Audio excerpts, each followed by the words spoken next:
வராகி பக்தர்கள் அனைவருக்கும் வணக்கம். இது நம்ம ஆதி வராகி யூடியூப் சேனல். வராகி அன்னையோட அருள் பரிபூரணமா எல்லாருக்குமே கிடைக்கணும்னு மனசார பிரார்த்தனை செஞ்சுக்கிட்டு நாம இந்த பதிவை ஆரம்பிக்கலாம். இன்னைக்கு டிசம்பர் மாசம் 30ஆம் தேதி சனிக்கிழமை, சங்கடகர சதுர்த்தி. இந்த வருஷத்தோட கடைசி வாய்ப்புன்னே சொல்லலாம். இப்படிப்பட்ட அற்புதமான நாள்ல நமக்கு இருக்கக்கூடிய கடன் பிரச்சனை கண்ணிமைக்கக்கூடிய நேரத்துல காணாமல் போறதுக்கு ரெண்டே ஏலக்காய வச்சு செய்ய வேண்டிய சக்தி வாய்ந்த ஒரு வழிபாடை பத்தி தான் இந்த பதிவுல நம்ம பார்க்க போறோம். 2 ஏலக்காய் இருந்தாலே போதும். ₹1 கடன் கூட மிச்சம் இல்லாம முழுவதுமா அடையும். 2 ஏலக்காய வச்சு செய்ய வேண்டிய அந்த சக்தி வாய்ந்த வழிபாடு என்னன்னு இப்ப நாம பார்க்கலாம். இந்த வழிபாடை யாரெல்லாம் செய்யலாம், எந்த நேரத்துல செய்யணும்னு இப்ப நான் உங்களுக்கு சொல்றேன். இன்னைக்கு நமக்கு சங்கடகர சதுர்த்தி. தேய்பிரையில வரக்கூடிய சதுர்த்தியை தான் நாம சங்கடகர சதுர்த்தின்னு சொல்லுவோம். இந்த சதுர்த்தி திதி பாத்தீங்கன்னா விநாயகரோட வழிபாட்டுக்கு உகந்தது. நம்ம வாழ்க்கையில இருக்கக்கூடிய துன்பங்களையும் கஷ்டங்களையும் நீக்கக்கூடிய இந்த விநாயகரோட வழிபாட்டுக்கு உகந்த திதி தான் சதுர்த்தி திதி. விநாயகரை நாம முழு நம்பிக்கையோட சதுர்த்தி திதியில வழிபாடு செய்யும் போது நமக்கு இருக்கக்கூடிய கஷ்டங்கள் மட்டும் இல்லாம ₹1,00,00,000 கடன் பிரச்சனை கூட ஒரு நொடியில தீரும்.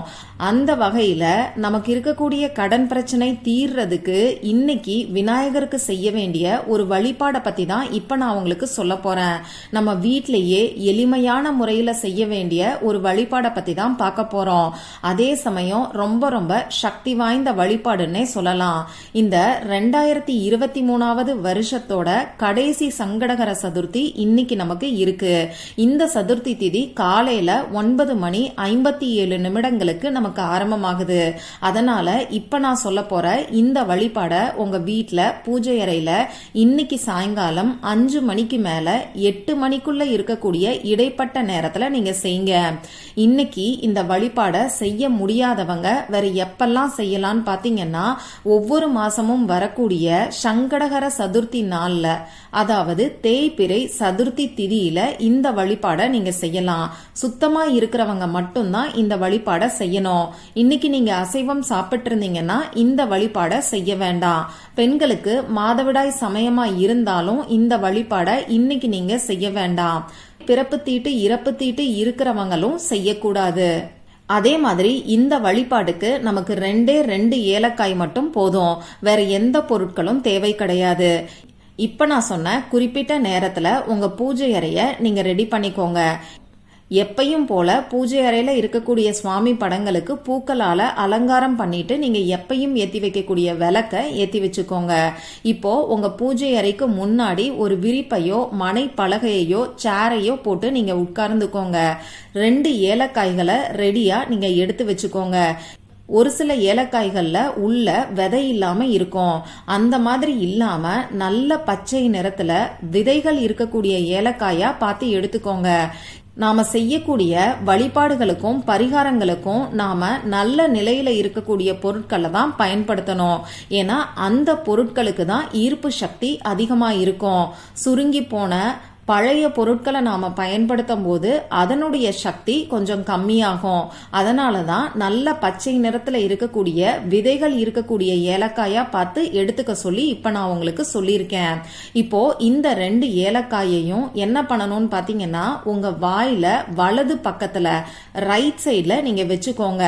பல்ல வச்சு கடிக்கணுங்கிற அவசியம் எல்லாம் கிடையாது. உங்க வாயில வலது பக்கத்துல ஒரு ஓரத்துல இந்த 2 ஏலக்காயையும் வச்சுக்கோங்க. முதல்ல விநாயகருக்கு பிள்ளையார் குட்டி தோப்பு கரணம் போடுங்க. அதுக்கப்புறமா உங்க பூஜை அறைக்கு முன்னாடி நீங்க உட்கார்ந்துகிட்டு இப்ப நான் சொன்ன மாதிரி 2 ஏலக்காயையும் வாயில வலது பக்கத்துல அடக்கி வச்சுக்கோங்க. இப்போ உங்களுக்கு இருக்கக்கூடிய கடன் பிரச்சனை தீரணும்னு சொல்லி விநாயகர்கிட்ட மனசார பிரார்த்தனை செஞ்சுக்கோங்க. இப்ப நான் உங்களுக்கு விநாயகருக்கான மந்திரம் ஒன்ன சொல்றேன். நமக்கு இருக்கக்கூடிய கடன் பிரச்சனைய தீர்த்து வைக்கக்கூடிய சக்தி வாய்ந்த மந்திரத்தை தான் இப்ப நான் உங்களுக்கு கொடுக்க போறேன்.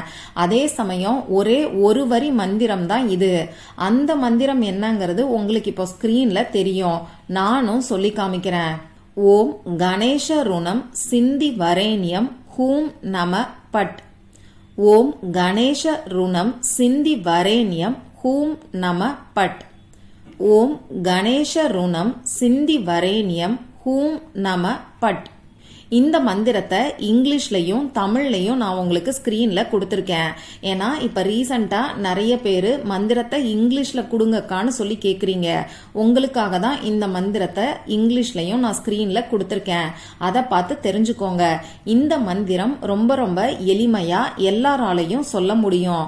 சப்போஸ் உங்களால சொல்ல முடியலன்னா இப்ப நான் சொன்ன குறிப்பிட்ட நேரத்துல இந்த மந்திரத்தை நான் உச்சரிக்கிறதையாவது நீங்க கேளுங்க. இந்த மந்திரத்தை நீங்க கேட்டா கூட உங்களுக்கு இருக்கக்கூடிய கடன் பிரச்சனை முழுவதுமா அடையும். அந்த அளவுக்கு சக்தி வாய்ந்த மந்திரத்தை தான் இப்ப நான் உங்களுக்கு சொல்லியிருக்கேன். வாயில 2 ஏலக்காயை வச்சுக்கிட்டு இந்த ஒரு வரி மந்திரத்தை 108 முறை நீங்க சொல்லுங்க. 108 முறை சொல்றதுக்கு டைம் இல்லாதவங்க குறைஞ்சது 27 முறை 27 டைம்ஸ் நீங்க சொல்லுங்க. எண்ணிக்கை கணக்குக்கு உங்க வீட்ல ஏதாவது ஜெபமாலை இருந்துச்சுன்னா அதை நீங்க யூஸ் பண்ணிக்கோங்க. அப்படி இல்லைன்னா டைமண்ட் கல்கண்டு, ஏலக்காய், கிராம்பு, வெள்ளை மொச்சை, கொண்டக்கடலை இந்த மாதிரியான பொருட்கள்ல ஏதாவது ஒன்ன யூஸ் பண்ணிக்கோங்க. உதிரி பூக்கள், சில்லறை நாணயங்களை கூட நீங்க பயன்படுத்திக்கலாம். இப்படி மந்திரத்தை நீங்க சொல்லி முடிச்சதுக்கு அப்புறமா திரும்பியும் ஒரு தடவை விநாயகர் கிட்ட மனசார பிரார்த்தனை செஞ்சுக்கோங்க. மனசு உருகி எந்த அளவுக்கு நம்பிக்கையோட வழிபாடு செய்யறீங்களோ அந்த அளவுக்கு நிச்சயமா உங்களுக்கு நல்ல பலன்கள் கிடைக்கும். அதனால இப்ப நான் சொன்ன இந்த சக்தி வாய்ந்த ஒரு வரி மந்திரத்தை நம்பிக்கையோட சொல்லி பாருங்க.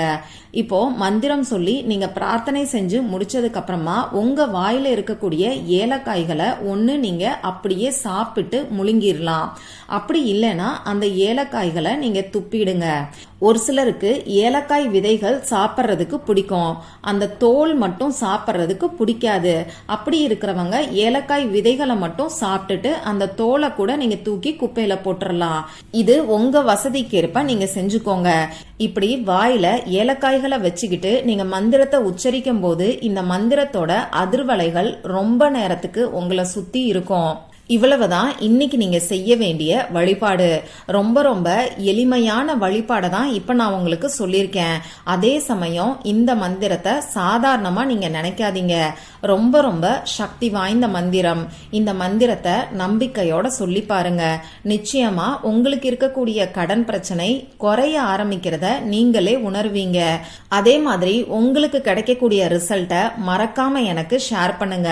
அது மற்றவங்களுக்கு நல்ல நம்பிக்கைய கொடுக்கும். இந்த பதிவுல உங்களுக்கு ஏதாவது சந்தேகம் இருந்துச்சுன்னா எனக்கு கமெண்ட் பாக்ஸ்ல கேளுங்க. அதை நான் உங்களுக்கு உடனே தெளிவுபடுத்துறேன். இந்த பதிவு உங்களுக்கு பிடிச்சிருந்தா லைக் பண்ணிட்டு உங்க ஃப்ரெண்ட்ஸ் அண்ட் ஃபேமிலி கூட ஷேர் பண்ணுங்க. இந்த மாதிரி அந்தந்த நாளுக்கும் நேரத்துக்கும் திதிக்கும் உரிய வழிபாடுகளையும் பரிகாரங்களையும் நீங்க மிஸ் பண்ணாம தெரிஞ்சுக்கிறதுக்கு நம்ம சேனலை மறக்காம சப்ஸ்கிரைப் பண்ணிட்டு பக்கத்துல இருக்கக்கூடிய பெல் ஐகானையும் பிரஸ் பண்ணிக்கோங்க. மற்றும் ஒரு பயனுள்ள பதிவுல நாம சந்திக்கலாம். நன்றி.